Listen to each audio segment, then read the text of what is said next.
if I'm understanding your position, you're indicating that this structure was specifically created not to have a right of appeal, and that there is no basis in law to appeal the Commission's decision. That's your position? That's correct, Your Honor. Not for the creation of this procedure by Clark County to hear ethics complaints. This matter would not exist.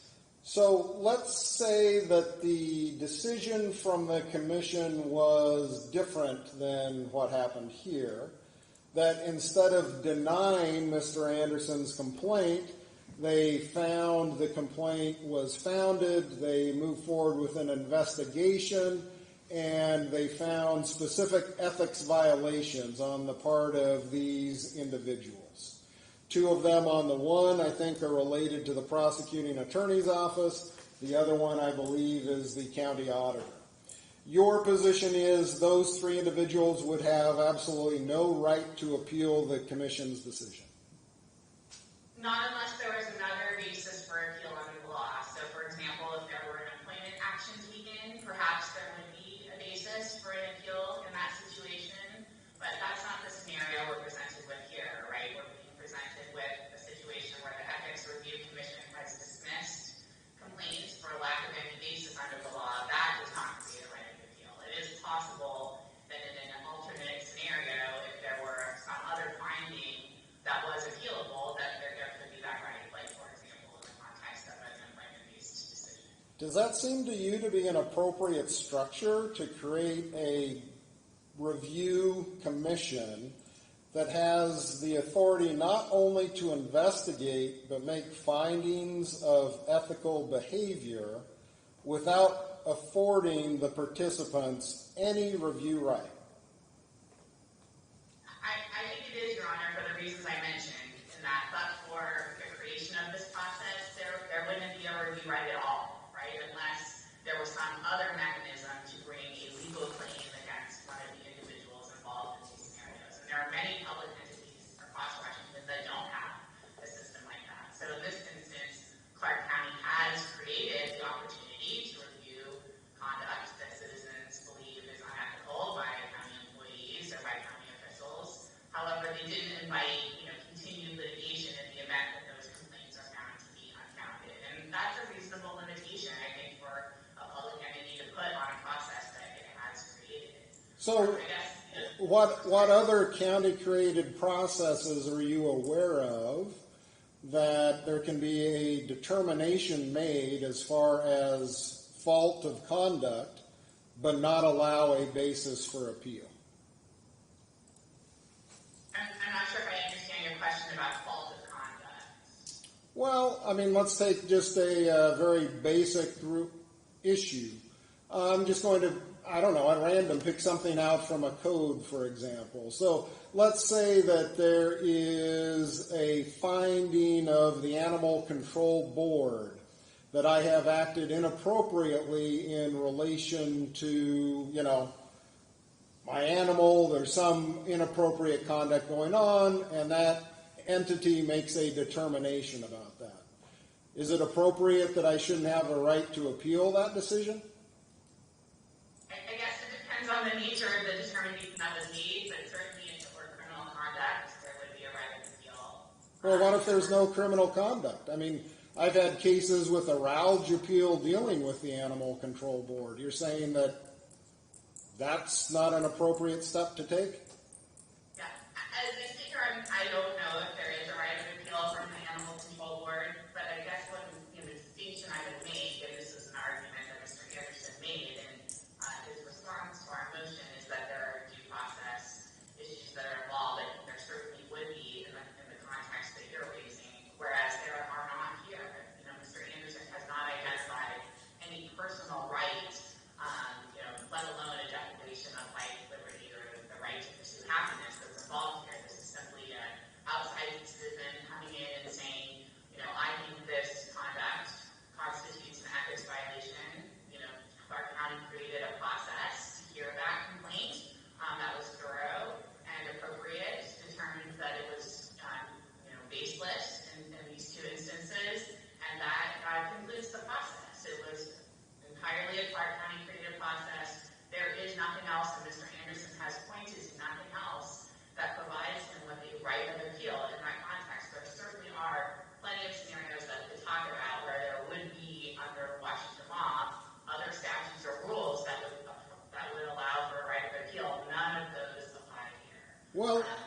let me focus back on this issue, though. I think you're making a distinction that for the denied appeal, there's no particular due process rights that apply. Let's go to the issue of, again, a founded basis. So this same complaint is filed. The commission, and I'm, again, hypothetically finding, they find that there's enough basis to do an investigation, and they find that, let's say, the prosecutors identified in complaint 2024-01 violated the county code of ethics. They make that finding, and you're telling me that those individuals have no right to appeal, and there is no due process right or any other basis for them to have that consideration evaluated? I don't think that's correct, because in that instance, as I indicated, I think there would be employment actions that would be taken as a result of that finding, and in that scenario, those individuals do have an interest that is being affected. I think, one of the more comparable scenarios this court could look at for this situation is what Washington State Bar has set up for individuals who have made an ethics complaint against lawyers in Washington. And courts, both federal and state courts have recognized that individuals don't have a private right of action to pursue the WSBA if it determines that an ethics complaint is not founded. This is just simply a process to hear complaints from citizens with respect to county employees and officials if they are found to not be founded. That ends the process. The county could have provided for a right of appeal if it determines that it were appropriate. It did not in this instance, and there isn't any other statutory procedure or rule that provides that right of appeal here, and that is what is required. I guess I would circle back and note that the procedure that Mr. Anderson identified in the APA doesn't apply. That's undisputed. And at this point, unless this court can find some procedure that a statute or rule that applies to provide a right of appeal here that lacks jurisdiction, our opinion needs to dismiss this matter. Well, and I'm backing up again from a more broader scope with my next question. I understand your position is that Mr. Anderson, specifically in this case, filed his petition relying on the APA, and I understand your position as to why you think that doesn't apply.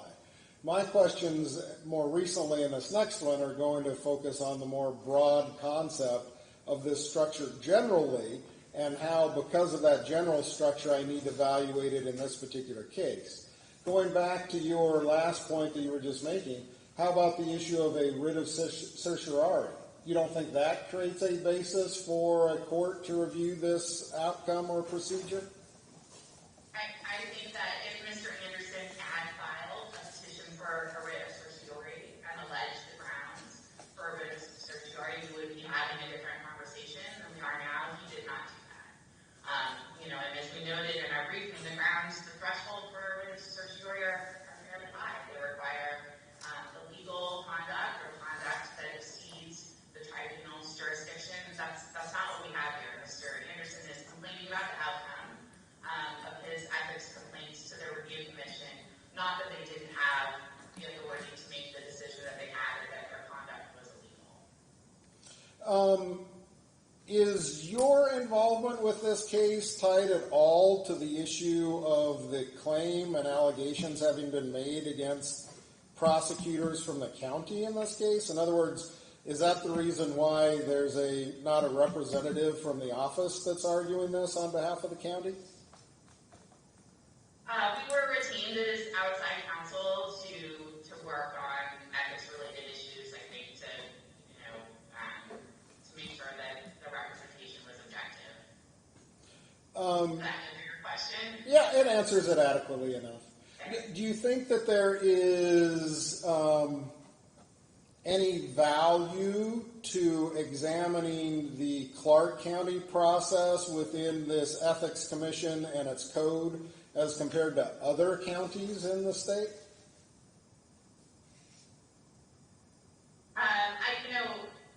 I work with a fair number of municipal entities in my practice. That's what I do. And in my experience, most public entities don't have the type of detailed process that Clark County does have. So in my opinion, the process is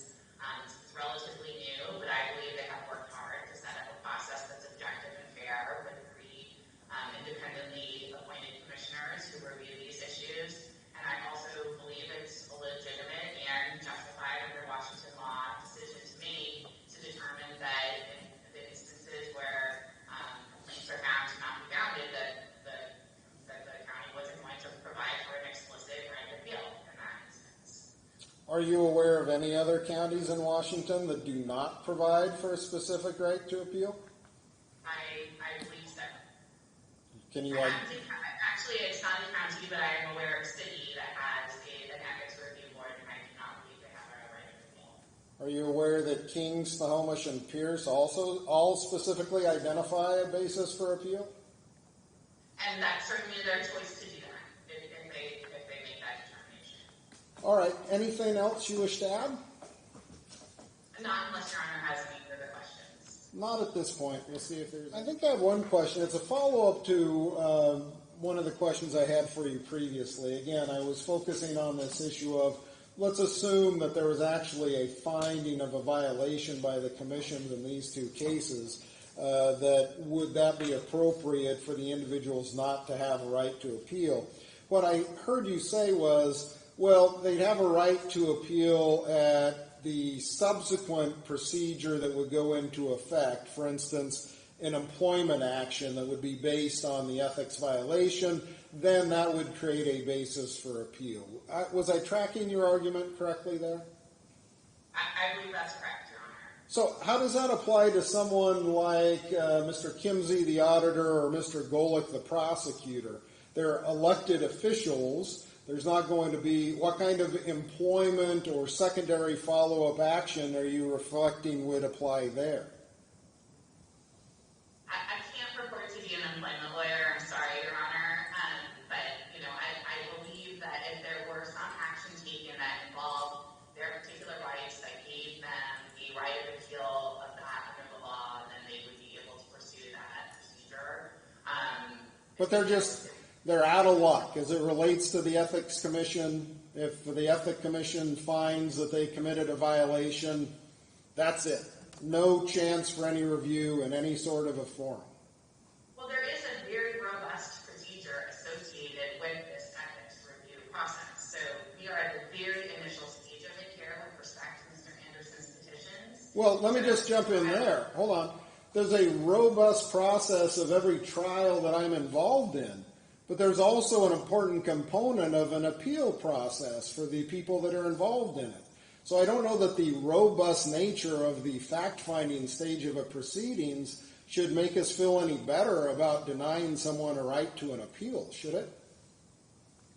I think it does in this instance, because the question is there some basis under the law that gives an individual who files an ethics complaint against a public employee or a public official in Clark County, and wherein the Independent Ethics Commission determines that there isn't a basis for that complaint to go forward, whether that individual has a right of appeal. And under the procedures established, that individual does not have the right of appeal. And that is very consistent with other types of scenarios, as I indicated. For example, someone making an ethics complaint against a lawyer. They have no stake in that matter once they have made their complaint. It is a process that plays out. Mr. Anderson has not been able to articulate any stake that he has in that process. The scenarios that Your Honor has been presenting to me are scenarios in which those individuals would have a stake, and it's hard to say without knowing the specifics of the scenario, and very well may have a basis to pursue the proceeding further under the law. That's just simply not the case here, where Mr. Anderson submitted complaints, they were reviewed, they were determined not to state an ethics complaint. That ends the process, and he has been unable to identify any other procedure or rule or statute under Washington law that would give him a right of appeal from that decision. All right. Here's how we're going to move forward in relation to these two motions to dismiss. It's given me an opportunity to certainly look at the process and procedure that was created through the county. There's the county charter in Article 8 that gets to the issues of the commission itself. There's the county code then under Chapter 2.07 that gets into the Ethics Review Commission itself. And then here in February, the commission put together its own administrative procedures. As I've reviewed all of that process within the context of these two cases, as kind of reflected in some of my questions, I personally have some concerns with the creation and the structure that's been identified and put in place. I think there is a fundamental concern when there is a process that's established that allows for fact-finding determination, but yet allows for, in nearly all instances, or maybe in a few instances that might arise that we're not sure of, a right to have someone actually appeal and analyze what was done in the particular case and